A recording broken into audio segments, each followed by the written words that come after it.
কুনো ছিল এক তরুণ ছেলে, এক ফ্যান্টাসি জগতে জন্ম নেওয়া, যার মুখে ছিল নায়কের দাগ, যেটা ভীষণ বিরল বলে ধরা হয়। এই দাগটি তার মুখে রেখে গিয়েছিল এক পবিত্র নাইট, কিন্তু এর বিনিময়ে তাকে চিরকালের জন্য হারাতে হয়েছিল তার দৃষ্টিশক্তি। কুনো কখনো জানতি না দেখা মানে কি।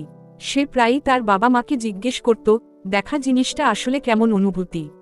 তার বাবা বলতো, দেখা মানে রং চিনতে পারা, ঈশ্বর তৈরি করা সব সুন্দর জিনিস দেখতে পারা, আর যদি বড় বড় বিপজ্জনক দানব খুঁজে বের করতে চাও, তাহলে এটা খুবই জরুরি জিনিস। তার মা অবশ্য বলতো, চোখ হারানো কিছুই না নায়কের সেই দাগের তুলনায়, আর দাবি করত, এটা খুবই ছোট একটা মূল্য।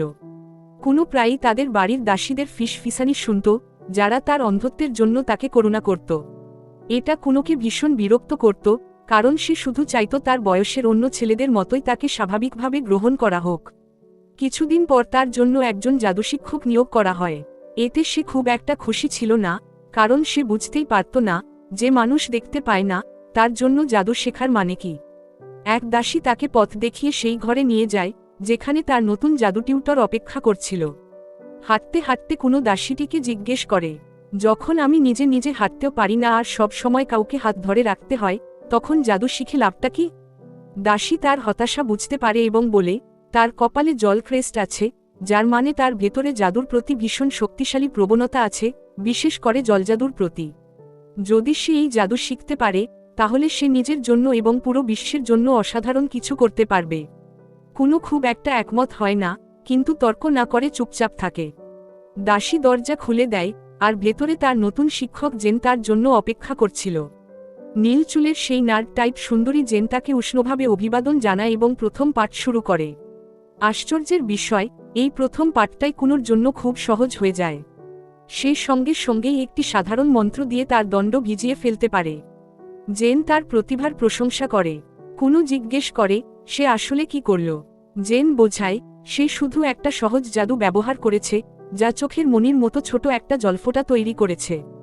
হঠাৎ একটা উপলব্ধি কুনোর মাথায় এসে লাগে। সে নিজের চোখ চেপে ধরে, এতে জেন ভয় পেয়ে যায়।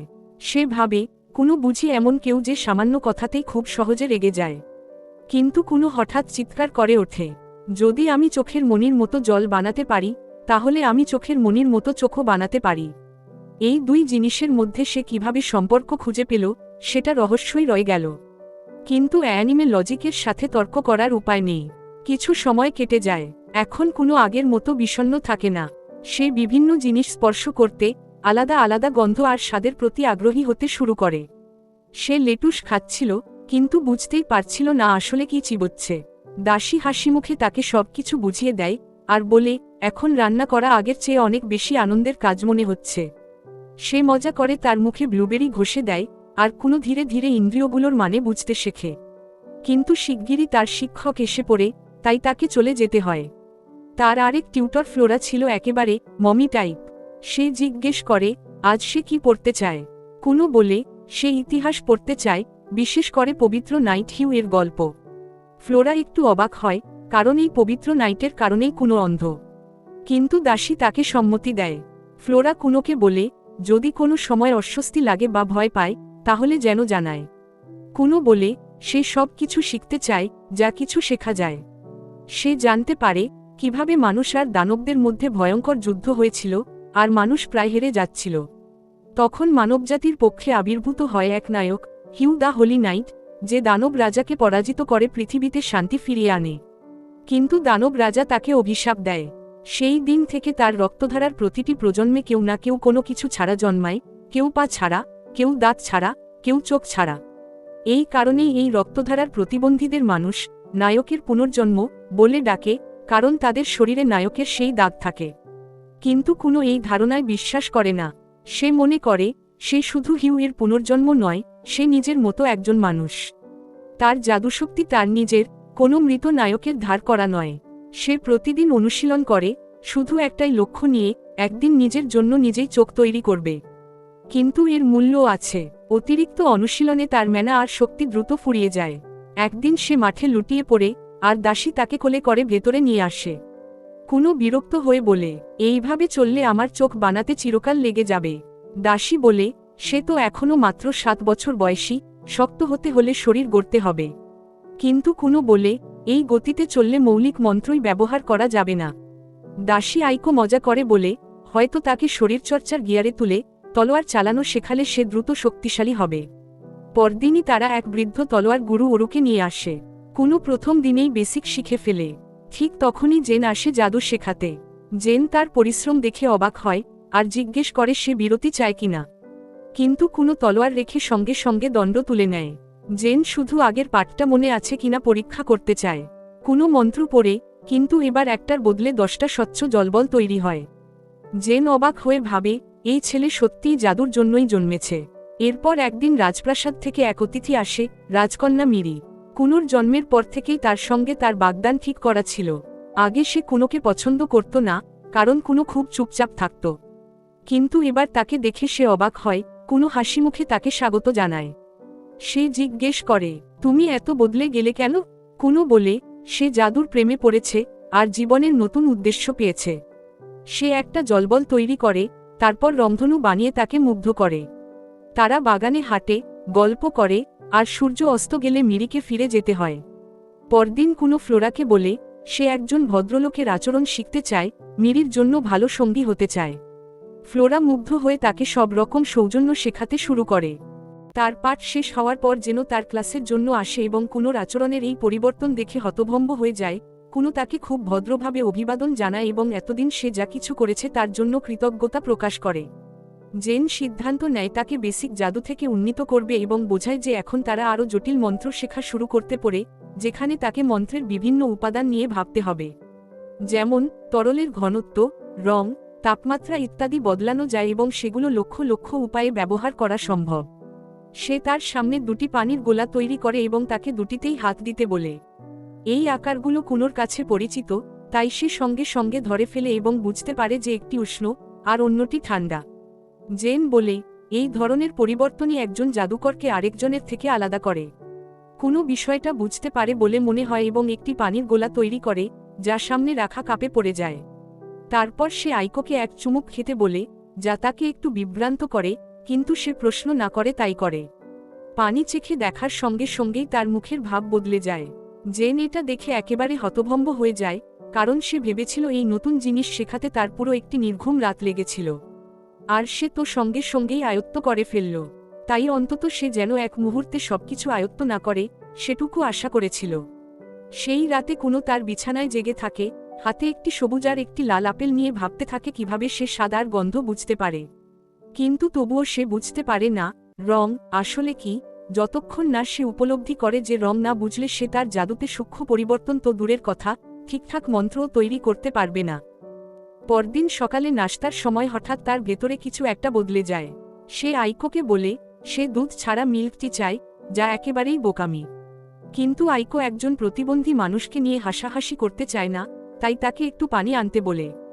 কোনো বাতাসে একটি পানির গোলা তৈরি করে তার দিকে পাঠায়, আর সেই মুহূর্তে সে বুঝতে পারে সে তো সারাজীবন নানা রকম অনুভূতি ছুঁয়ে বুঝে এসেছে। তাহলে কি সেই অনুভূতিগুলোকেই সবাই রং বলে? সে একটি সবুজ আপেল তুলে জিজ্ঞেস করে, এই আপেলটা কি লাল? আইকো ভাবে সে বুঝি পাগল হয়ে গেছে এবং বলে, না, এটা সবুজ, লাল নয়। তারপর সে আরেকটি আপেল তুলে জিজ্ঞেস করে, এটা কি লাল? আইকো বলে, হ্যাঁ, এটা লাল রঙের। তখন কুনো তাকে চমকে দিয়ে বলে যে সামনে থাকা ঝুড়িতে 3টি লাল আর 2টি সবুজ আপেল আছে। আইকো অবাক হয়ে যায়, কিন্তু কুনো বলে সে স্পর্শের মাধ্যমে বিভিন্ন জিনিসের অনুভূতি আলাদা করতে পারে এবং মনে করে প্রতিটি রং তার আঙুলে আলাদাভাবে ধরা দেয়। এটা বিশাল অগ্রগতি, আর আইকো সঙ্গে সঙ্গে তার বাবাকে খবর দিতে দৌড়ায়। তার বাবা সঙ্গে সঙ্গে জিজ্ঞেস করেন, কুনো কি সত্যিই বই পড়তে পারে? আইকো বলে সে কাগজে কালি যে রঙের, সেটার অনুভূতি ট্রেস করে পড়তে পারে। পরদিন সকালে সে আবার জাদু অনুশীলন শুরু করে এবং একটি বিশাল লাল রঙের পানির গোলা করে দাবি করে যে বড় করলে সে রং আরও ভালোভাবে বুঝতে পারে। ঠিক তখনই তার মা তাকে ডাকেন। তার মনোযোগ ভেঙে যায় এবং পানির গোলাটি তাদের ওপর পড়ে যায়, লাল তরলে দুজনেই ভিজে যায়। তার মা অজ্ঞান হয়ে যান, ভেবে যে কিছু ভয়াবহ ঘটেছে আর তার ছেলে রক্তে ভিজে গেছে। এতে কোনো বিভ্রান্ত হয়ে যায়, কিন্তু আইকো বলে রক্তের রং লাল, আর সেই কারণেই তার মা এত ভয় পেয়েছেন। এই সবকিছু দূর থেকে দেখে জেন ভাবে কোনো যা করতে পারছে তা তার কল্পনারও বাইরে, এবং ভাবে এই ছেলেটার কি সেই বিরল প্রতিভা আছে, বিশ্বের সবচেয়ে মর্যাদাপূর্ণ উপাধি, সেরুলিয়ান উইজার্ড হওয়ার। কয়েকদিন পরে কোনো হাইড্রোম্যান্সি পড়া শুরু করে। সে নিজের দিগন্ত বাড়াতে চায়, সে আসলে কিসে ভালো তা খুঁজতে। কিন্তু আইকো বুঝতে পারে না হাইড্রোম্যান্সি কি, তাই কোনো বোঝায় যে সে আসলে কোনো কিছুতেই বিশেষ ভালো নয়। আইকো খুব সহজ করে বলে, হাইড্রোম্যান্সি মানে হলো পানিভরা পাত্র ব্যবহার করে ভবিষ্যৎ দেখা বা হারানো কিছু খুঁজে বের করা। ঠিক তখনই ফ্লোরা পাঠের জন্য আসে এবং তার পরীক্ষা নেয়। সে খুব ভালোভাবে পাশ করে, সব উত্তরই গভীর, রাজনৈতিকভাবে সঠিক এবং এমন কিছু নয় যাতে তাকে ইনস্টাগ্রামে ক্যান্সেল করা যায়।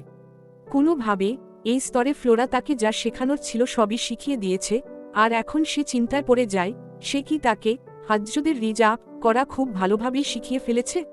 কারণ সে যাকে দেখে তাকেই ফ্লার্ট করতে শুরু করে। সে ফ্লোরাকেও চা অফার করে এবং তাকেও রিজ করার চেষ্টা করে, আর ফ্লোরা ভাবে ছেলেটা বুঝি মিটু আন্দোলনে জড়িয়ে পড়বে। তবু সে ভাবে আগের সেই বিষণ্ণ ছেলেটার থেকে এটা ভালো, এখন অন্তত সে নিজের জীবন উপভোগ করছে। সেদিন রাতে আইকো কুনোকে বলে তাদের প্রস্তুত হতে হবে, কারণ তার প্রভু বাবা তাকে তার প্রাসাদে ডাকেছেন। সে দ্রুত তৈরি হয় এবং তারা দুজন টর্চ হাতে ঠান্ডা রাতে বেরিয়ে পড়ে।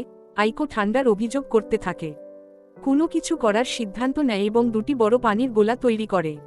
আইকো অবাক হয়ে দেখে পানি উষ্ণ আর নরম। সে সেটা গালে চেপে ধরে বলে, এমন পানির বিছানায় সে ঘুমাতে চাইবে। কুনো বলে, চিন্তা নেই, এটা তো শুধু প্রোটোটাইপ, সে আরও অনেক পণ্য বানানোর পরিকল্পনা করছে। তারপর সে আইকোকে সত্যি সত্যি জিজ্ঞেস করে গত কয়েক দিনে সে কি কোনো ভুল করেছে, আর তার বাবা কি রাগান্বিত বলেই তাকে ডাকছেন। তার মনে পড়ে সেই ঘটনার কথা, যখন লাল পানির গোলার কারণে তার মা অজ্ঞান হয়ে গিয়েছিল আর তার বাবা রেগে গিয়েছিলেন। আইকো তাকে আশ্বস্ত করে বলে, সে সবকিছুই ঠিকঠাক করছে, তাই ভয়ের কিছু নেই। অল্প সময়ের মধ্যেই তারা প্রাসাদে পৌঁছে যায় এবং উষ্ণতার জন্য তাড়াতাড়ি ভেতরে ঢুকে পড়ে। সেখানে বাড়ির বাটলার আর তার বড় ভাই তাকে অভ্যর্থনা জানায়। কুনো তার বড় ভাইকে দেখে খুব খুশি হয়, কারণ তাকে সে খুব কমই দেখতে পায়। কিন্তু তার ভাই বলে, সময় বেশি নেই, মা বাবা সোলারে অপেক্ষা করছেন। চলতে চলতে তার ভাই জিজ্ঞেস করে সে কি তার হাত ধরতে চাইবে পথ দেখানোর জন্য। কিন্তু কুনো বলে, এখন তার পরিবেশ বোঝার ক্ষমতা অনেক বেড়েছে, তাই তেমন অসুবিধা হবে না। তার ভাই ভাবে সেই সময়ের কথা, যখন কুনো সবসময় বিষণ্ণ থাকত আর ঘরের ভেতরেও কোথাও যেতে তার হাত ধরতে হতো। অল্প সময়ে কুনোর এই পরিবর্তন দেখে সে সত্যিই অবাক হয় এবং মনে মনে তার মঙ্গল কামনা করে।